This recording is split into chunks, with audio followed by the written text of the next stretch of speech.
Modern Warfare 2 Season 3 just dropped, and there are tons of new changes. We got movement changes, we got weapon changes, and we even got one-shot snipers returning to Warzone. Sit tight, let's get into it. Yes, you guys heard that right. We're getting new movement updates to Season 3, so let's get straight into the patch notes. We're starting off Season 3 right this time. We got a few new maps and some new modes coming to Season 3. For Warzone, we have this new mode called Massive Resurgence. Pretty much, you guys are going to have a 150-player Resurgence lobby. I'm pretty sure it's going to be on Al Mazrah, and there has been updates to Ashika Island, but we'll get further into that. We also, coming April 14th, we'll have a new Trophy Hunt limited time event. Players and enemy combatants will drop trophies when eliminated. Trophies can also be found via loot. Trophies must be collected and secure at an upload station to add them to your bank. This is how you'll do it in multiplayer. Trophies drop from each unique player killed. Collect trophies and finish the match to add them to your bank. Battle Royale. Operators and AI combatants drop trophies when eliminated. Trophies can be found by looting. Trophies are extracted from the match via the following methods: secured at an upload station, match victory. So for Battle Royale, you either have to win or find an upload station for the trophies, and for multiplayer, you just have to drop kills and finish the match without leaving. And then as for DMZ, operators and agents drop trophies when killed. Trophies can also be found in loot. Trophies must be collected, secured at an upload station, or extracted to add them to your bank. Once extracted, these trophies can be exchanged for items and shown in the events tab, including weapon blueprints, weapons, vehicle skins, battle pass token skips. Those who redeem enough items will also unlock some exclusive weapon operators for their efforts. I mean, this is like another cool LTM, just to get people more skins and just, I guess, more battle pass token skips. I guess this is a cool new feature. I mean, we just have to see how it plays. Let me know what your guys' thoughts about it and what you guys feel like the reward should be. Do you guys think that weapon blueprint skins and token skips are okay, or do you feel like it should be something else? Let me know down below. Apart from that, we have 4 more ranks or prestiges coming for you to grind / progress for. We have prestige 10 to 13. 10 will be unlocked at 500, 11 at 550, 12 at 600, and 13 at 650. That's all they have for now until I'm pretty sure Season 4. I don't know if they're gonna just add 700 to 800 probably, but at least you guys have something to continue and grind for. They even added new weapon unlock challenges for the ISO Hemlock. You have to get 50 long shot kills, the KV broadside get 50 one shot kills, and the dual Kodachis get 100 melee kills. And I'm sure you guys are aware, we're getting the FGX Imperium Sniper Rifle. The Intervention is coming back. It's pretty much what this is. So they're going to be adding this into the new update. And hopefully, it does well. I'm really hoping this is a really good sniper overall, because they cannot bring something back and make it trash. So let's hope for the best. On top of the FJX Imperium, there's another gun that Activision didn't really speak on, and that's the Cronin Squall Battle Rifle. It's a bull pump semi-automatic rifle chambered in a 6.8 Wrath and designed for distance and shooting exceptional damage output. It honestly looks like the R99 from Modern Warfare 2019. It reminds me of a shotgun, but they say it's a battle rifle, so I mean, we can only hope for the best, and let's hope it does its job and do really good. As we said earlier, there's going to be tons of updates coming to guns, and starting this off, we have the AR category. We're pretty much just going to give a basic rundown of what the updates were to each and every gun. Starting off with the Hemlock, I believe they nerfed this gun as they reduced all damage ranges and the lower torso damage was reduced. As for the M13B, the headshot damage was slightly reduced, the lower torso damage increased, and the mid-range damage distance, but the upper torso damage slightly reduced. I would say this is a nerf as they're reducing the damage to the gun. As for the STB556, they heavily buffed this gun as the headshot damage was increased, leg damage increased, lower torso increased, the range was increased, but the damage on the mid-range was reduced slightly. But overall, this was definitely a buff. As for the TAC 56 had a headshot damage increase. I think this is crazy as the TAC itself was already a good gun. but increasing the damage rate to the headshot just means that it has a possibility of now becoming a 2-tap weapon. Moving on over to battle rifles, they increased the movement speed and the semi-auto leg damage on the F-Tech Recon, as well as did semi-auto minimum armor damage increased and the semi-auto upper torso damage increased. I would say overall this is a buff for this gun. As for the Lockman 762, all they did was increase the movement speed. I mean, I guess you could say that's also a buff, as it'll allow you to move, faster and just have better mobility. As for the SO14, the movement speed was increased and the semi-auto minimum armor damage was also increased in Warzone. Overall, this is going to be a buff for this gun. As for the Tech V, the minimum armor damage increased, movement speed increased, and the semi-auto leg damage was also increased. The Tech V just got a buff and it's going to become even better now, so don't be surprised if you see this more often in Warzone. Moving on over to the handguns, they have nerfed the Basilisk by minimum armor damage reduced. This is only in Warzone, so I'm pretty sure these things are still going to be broken. But as for the LMGs, the RAL MG had the headshot damage reduced, minimum armor damage added to the semi-auto headshot increase, semi-auto upper torso increase, semi-auto lower torso increase. So this was above to the semi-auto only, and a little bit of a nerf to probably the overall gun for the headshot damage range. And for the RPK, close range, mid damage slightly reduced, so that's going to be a nerf for that. RPK was pretty broken and it has no recoil, so I would assume that this was going to get a nerf. So as for the Tempest Torrent, all damage ranges reduced slightly, close mid damage reduced slightly, and headshot damage reduced slightly. Pretty much nerfing this gun to the ground and probably going to be garbage now. Moving on into the SMGs, starting off we have an overall SMG update. Submachine gun hip spread accuracy increase, and this is for all SMGs. Moving over to the BAS-P, the ADS speed was increased, the all damage ranges increased, and minimum armor damage added to the semi-auto firing mode. This gun just got a buff and is going to be even better than before.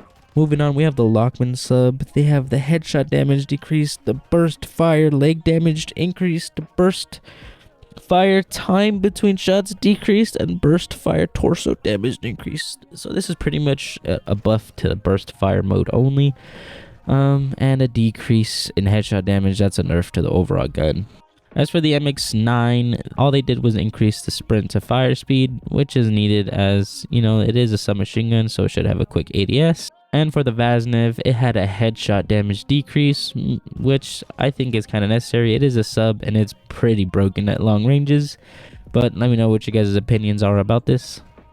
Last but not least, the Val 46. The MP7's headshot damage was also decreased. It was pretty broken, but I enjoy using this gun, so let's see how it feels part of the new update. There are many changes done to the attachments, but the most important ones are probably the changes done to the .500 snake shot. They added maximum armor damage only in Warzone, but this just helps, decrease the damage that this gun does, as it's pretty broken and you can literally 2-tap with it. And they even made an update to explosive ammo, to where all bolt action snipers equipped with explosive ammunition are now able to fully down players in one shot. Yes, you heard it, there are one-shot snipers back in Warzone too. So pretty much all you gotta do is pick up an MCPR or a sniper that has explosive rounds, go ahead and throw them on, hit that headshot, and it should be a quick and easy one-tap buckaroo, down so they go. And as for the rest of the attachments, they didn't really do too much. All they really did was change the speed of which you ADS for the heavier round mags to be slower, and for the lighter round mags to be quicker, just to change the pacing of the game. As you can see, small mags, movement increased, sprint to fire speed increased. But other than that, there's not much done for the attachments. Moving on, they pretty much just made it to where the Pro Tuning is no longer removed from all attachments when altering Pro Tune blueprints. Bomb Squad explosive damage now applies to armor. They even adjusted the damage feedback, so when you're getting shot, your screen doesn't turn as red and allows you to have more visibility. Also, death effects now are visible when killing AI. They even changed diving, so they reduced the diving fire delay, So pretty much when you dolphin dive and you have that delay to shoot, they reduce that delay, and then they even slightly increase the speed to sliding. So let's see how this does. As for the movement changes, it's not nothing major, but it's a step in the right direction.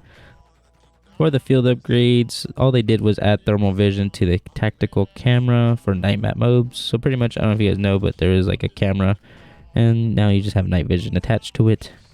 They even made some changes to the grenades, as for gas grenades should no longer detonate enemy explosives. Claymore, armor damage reduced, only in Warzone. Flash grenade, flash effect duration reduced. Frag grenade, one hit kill radius against fully armored players reduced. Proximity mine, armor damage reduced. Armor damage reduced against crouched or prone players. Semtex now kills down players when stuck. As if that shouldn't have already done that. But that's pretty much the updates for all the equipment. I'm glad they reduced the flash length, because that thing is ridiculously long. But nonetheless, improvements, and I'm glad that they're doing so.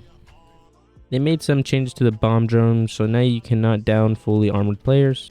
And the cluster mine armor damage was reduced, which is good because that bomb drone is pretty fucking annoying, if you know what I mean. Scrolling through the rest of the patch notes, they done a bunch of updates to the UI, the audio, as well as just overall did a bunch of global. Again, y'all can check out the patch notes down in the link in the description if you guys want to know what exactly was fixed.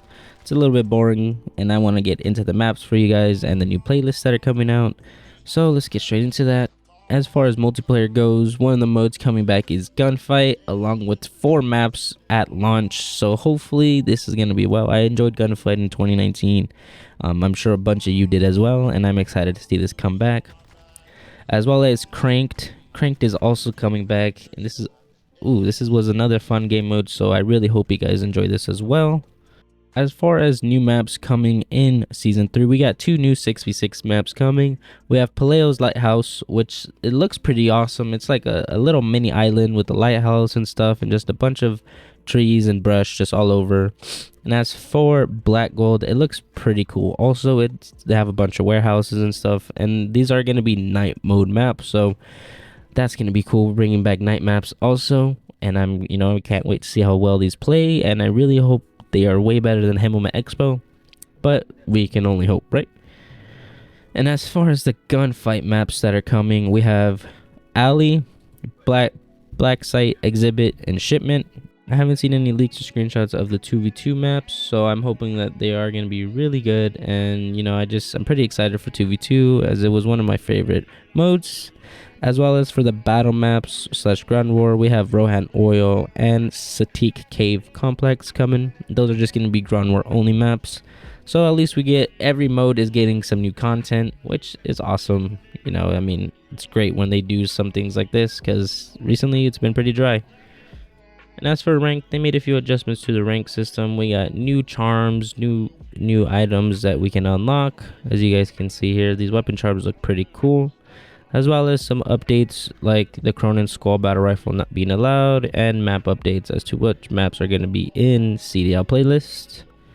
As well as they did some changes to the SR and how much SR you need to change skill divisions. Nothing crazy, but just slightly. It's still pretty similar. If you guys like to check all this out, you guys can. I'll leave the link down in the description. And as for Warzone, they made a few changes to the Sheikah Island map. They added cargo ships and several submarines outside the port, which is pretty cool. More POIs to land at.